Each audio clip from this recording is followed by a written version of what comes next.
जयकारा शेरावाली का। भक्तजनों, स्वागत है आपका सितारों की दुनिया में।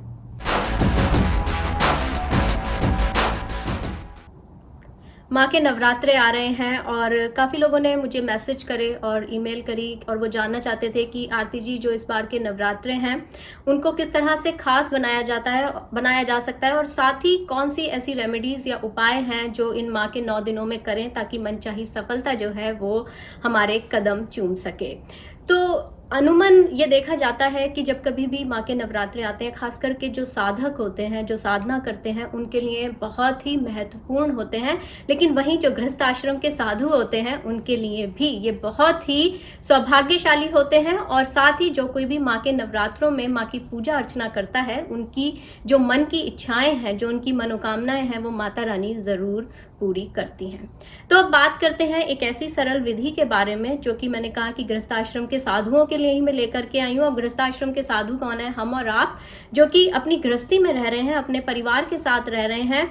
और हम इन 9 दिनों में एक प्रॉपर समय तो निकाल सकते हैं, लेकिन पूरा जो 9 दिन है उन्हें हम डेडिकेट नहीं कर पाते कि हम दिन के 24 घंटे जो है वो माता रानी की सेवा में लगा सकें। तो यहाँ पर जो खास बात है ध्यान देने की, वो ये कि जो मैं यहाँ पर आपको सामग्री बता रही हूँ वो अमूमन आपको किसी भी इंडियन स्टोर से मिल जाएगी आराम से। और इन केस आपको नहीं मिलती है तो आप कांटेक्ट कर सकते हैं और आप उसे अरेंज भी करा सकते हैं। तो सबसे पहले आपको जो बात ध्यान में रखनी है कि अगर आपके पास कोई छोटा हवन कुंड है वो आपके पास हो, अगर वो नहीं है तो आप कोई भी छोटी सी मेटल की कटोरी जो है वो डेडिकेट कर सकते हैं इन 9 दिनों की पूजा के लिए। तो बात करते हैं कि अब आपको करना क्या है। तो आपको हवन कुंड के अंदर थोड़ी सी अष्टगंध लेनी है, जिसे हम हवन सामग्री भी कहते हैं। थोड़ा सा उसमें कपूर आपको लगाना है। इसके अलावा जो है आपको देसी घी जो है वो आपको रखना है चढ़ाने के लिए। लौंग आपके पास होनी चाहिए। लौंग के जोड़े की बात कर रहे हैं, पूरा फूल आपका लौंग का होना चाहिए जो आपको माता रानी को चढ़ाना है। इसके अलावा यहाँ तेजपात का उपाय मैं आपको बता रही हूँ। तेजपात जो कि बहुत आराम से आपको स्पाइसेस में मिल जाता है। तेजपात जो है वो इन 9 दिनों में आप उसका इस्तेमाल करें माता रानी की पूजा अर्चना के लिए। तो और इसके अलावा गूगल जो है वो भी हम यहाँ पर इस्तेमाल करेंगे। तो सबसे पहले आपको करना क्या है कि आप एक छोटा सा हवन कुंड लें, उसमें हवन सामग्री रखें, उसके ऊपर कपूर रखें, कपूर की टिक्की आप उसके ऊपर रख सकते हैं, और ज्योत जो है उसको आप प्रज्वलित करें। अब मंत्र आपको कौन सा पढ़ना है उसके लिए आप लिंक देख सकते हैं। और वो मंत्र अगर आप नहीं बोल पा रहे हैं तो सिर्फ आप उस मंत्र को चला दीजिए और उसके साथ साथ आपको माता रानी का ध्यान करना है और अपनी इच्छा जो है वो मन ही मन बोलनी है।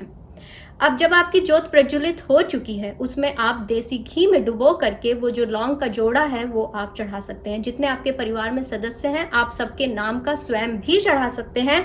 और अगर परिवार के सभी लोग साथ बैठ सकते हैं तो वो सभी बैठकर अपने अपना लौंग का जोड़ा जो है वो उस हवन कुंड में अर्पित करें और इस मंत्र को जो है वो सुनते रहें।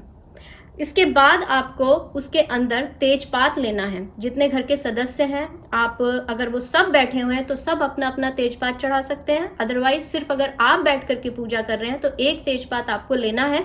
जो भी आपकी मन की इच्छा है, धीरे धीरे आप तेजपात को अग्नि के अंदर रखिए और उस इच्छा को जो है बार बार आप बोलिए। कम से कम 5 से 11 बार आपको माता रानी को अपनी इच्छा बोलनी है। साथ में आपको रखने हैं 2 जो कॉपर के गड़वी जिसे हम बोलते हैं, अगर आपके पास है तो उसके अंदर आपको जल रखना है। तो एक जल आपको, जब ये आपकी पूजा आप कर रहे हैं, आपको चढ़ाने के लिए रखना है। चाहे आप पौधे में चढ़ाएं या आप किसी बड़े पेड़ में चढ़ाएं और या फिर आप सूर्य को अर्घ दें। तो जब आपका तेजपात पूरा जल जाता है तो उसमें आपको ऊपर से थोड़ा सा गूगल डाल देना है। अब जैसे जैसे आपकी अग्नि शांत होती जाएगी उसमें से गूगल जो है वो धुआं जो है, जिसे हम धूनी भी बोलते हैं, वो बनानी शुरू कर देगा।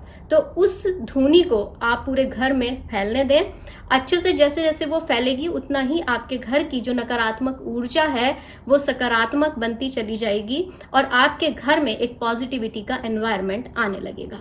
जब अग्नि शांत होने लगे तो ऐसे में आपको एक गड़वी जो कि आपने ईश्वर के निमित्त रखी है, उसे आपको पौधे को, पेड़ को या फिर आपको सूर्य को जल देना है। साथ ही जो दूसरी गड़वी आपने वहां पर रखी है, धीरे धीरे आपको अपने कंठ में महसूस करते हुए अपनी इच्छा जो है वो माता रानी के सामने रखते हुए उसे ग्रहण करना है।